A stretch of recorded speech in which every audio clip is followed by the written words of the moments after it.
What's like something so disgusting that you do just like by yourself? Right now, I'm not washing these grapes. Charlie would have a heart attack. Well, I'm still alive and kicking though.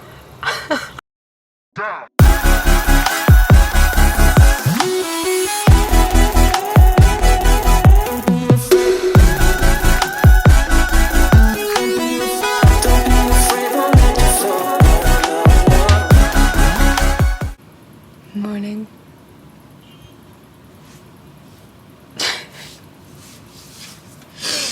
That new coffee I bought is so good. I'm gonna make it.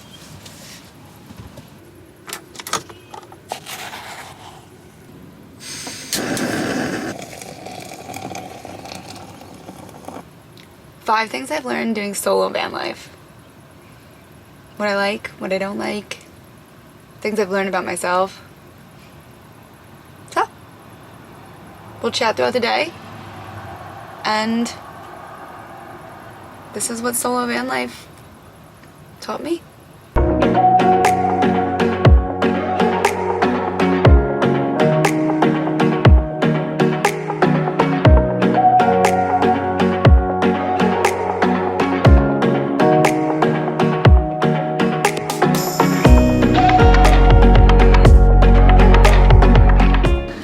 This is breakfast today. This is like my biggest treat. I love yellow dragon fruit.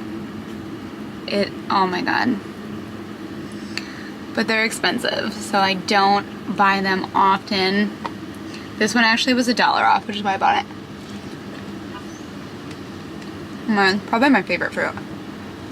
One thing that I've learned doing solo van life is how much more I take my safety into consideration. While I've been by myself, I've really only slept in parking lots. It's where I feel the safest, especially places that I know I can sleep. They're well lit, there's other cars around usually, and I have that feeling that someone's not gonna knock on my window or kind of disturb me when I'm by myself, which, you know, that's what you want. The downside to that is there are a lot of people outside. If I get to a parking lot before, you know, they close, I don't really want to leave my van. I don't want to, you know, be walking him and someone sees that I'm by myself, or that I get into the van alone, or even just like really see me in general. So I have been stopping to walk him and take him outside before I get to where I want to sleep. So that way, whenever I get to where I'm going to sleep, it's just like blacked out, don't leave the van, you have no idea who's inside this van. Running, I haven't been able to run just because I don't want to leave Opie, I don't want to leave our stuff, and I know it's just like temporary and Charlie's coming back, but not having that freedom or feeling like I have that freedom has definitely been a downside of this. Now, the upside is that I do feel confident and I do feel safe inside the van. You know, this is my home. I don't feel like uneasy when I'm inside the van. No, sleeping alone. Woo! Sleeping alone. I have been loving having the whole bed. I have not felt uneasy about sleeping. Oh man, just lounging out on that bed. That's good stuff. Alright, we're gonna go explore a little bit, take Opie to the preserve, go for a big walk, get him tons of exercise today. Yes, today.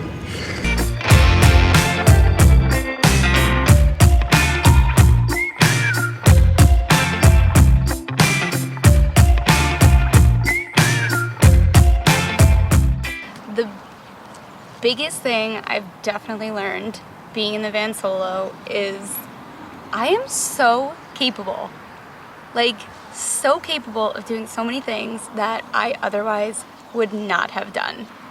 It is so empowering to fix these things and have this van run when I'm by myself. Like there's so many things that just went wrong that I didn't know how to fix, and I would have been like, Charlie, yeah, I just broke the plumbing.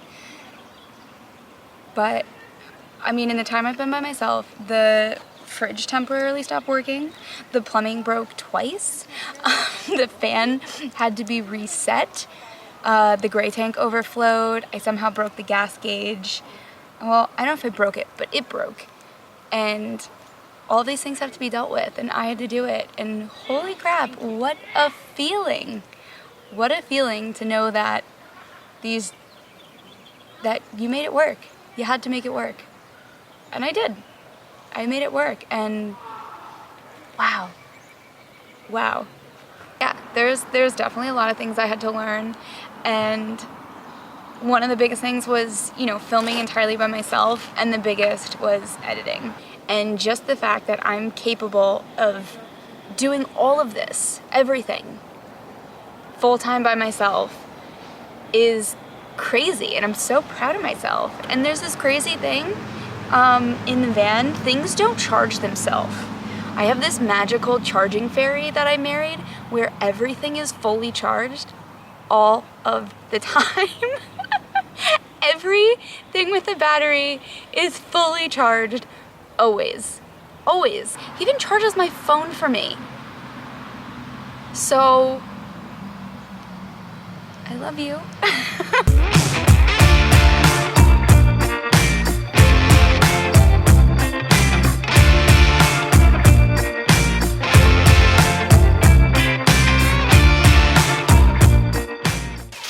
Another thing that I realized from doing van life solo is that I need more time alone. To just have quiet in the van is so nice.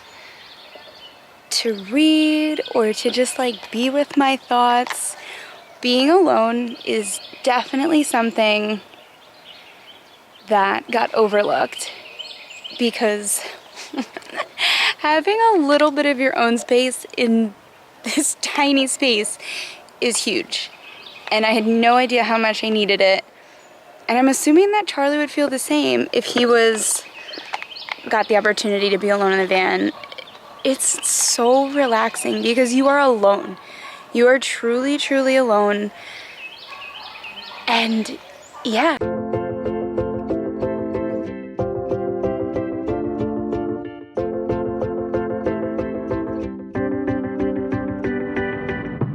We were sitting on this rock thinking, and all of a sudden I was like, ooh, you know what I could go for right now?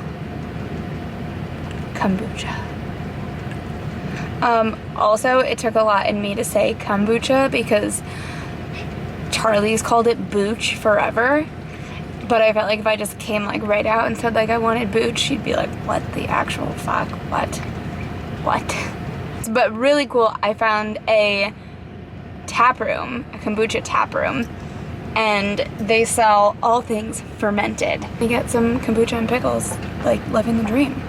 Okay, I just got to Harvest Roots. I was like, well, what's your best? She's like, well, I don't know, what do you like? She's like, do you like beer? Do I like beer? So, this one should have a little hoppy.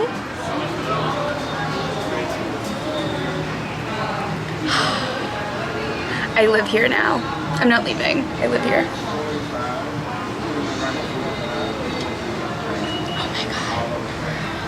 Okay, also,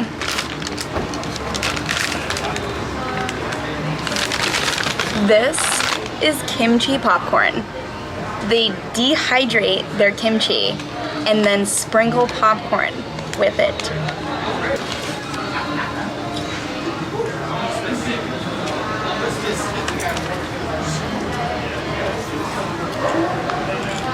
Oh my god. So being alone, I've definitely become far less social. Part of that's definitely from fear of people noticing that I am alone. I do love going out and doing things by myself. I've always been extremely independent that way. I've always just ventured off and done what I wanted to by myself. If I invite you to go somewhere with me and you don't want to go, that doesn't mean I'm not going. That means you're not going. So I do have a good time going out and doing things by myself, but I've grown so accustomed to the fact that I like to share them with Charlie, and then we have these memories together, and it's, you know, it's sweet, especially if it's just a really cool place. There's also the fact that leaving the van is just harder because I'm responsible for all of our things. It is a lot of weight to carry every time I go somewhere. You don't leave valuables in your car. I don't leave valuables in my car. So if it's important to me, I take it with me.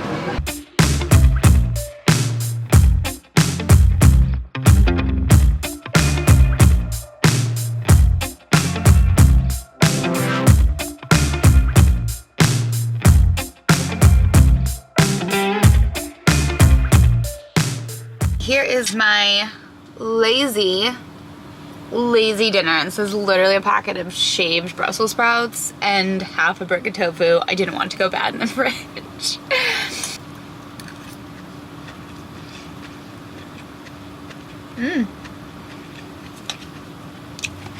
It's actually very good. This leads me into the last and I think the most important thing that I've learned while doing solo van life is that my real passion is cooking for other people. I thought that I just loved to cook, and I do love to cook, but I love to cook for people, and I love to cook for Charlie. I'm the happiest when I have something really fun that I want to make for dinner for Charlie and I, or if we've met people and I'm gonna make dinner for them and we all get to sit outside and eat together. I didn't know that that part was there until Charlie left, and I've never been in a situation where I was just cooking for myself and that desire was not there. It's crazy that you can learn such valuable information about yourself when you're alone. It's been really fun to be alone. Charlie will be back soon, and I can't wait till he comes back, and I'm gonna cook him the meanest of meals. I mean, we know that's my passion now, right? Stop licking. Seriously, what have I done to these camera settings? Bless you. Okay. Nope. What are you actually doing? Come here. Come. Oh no.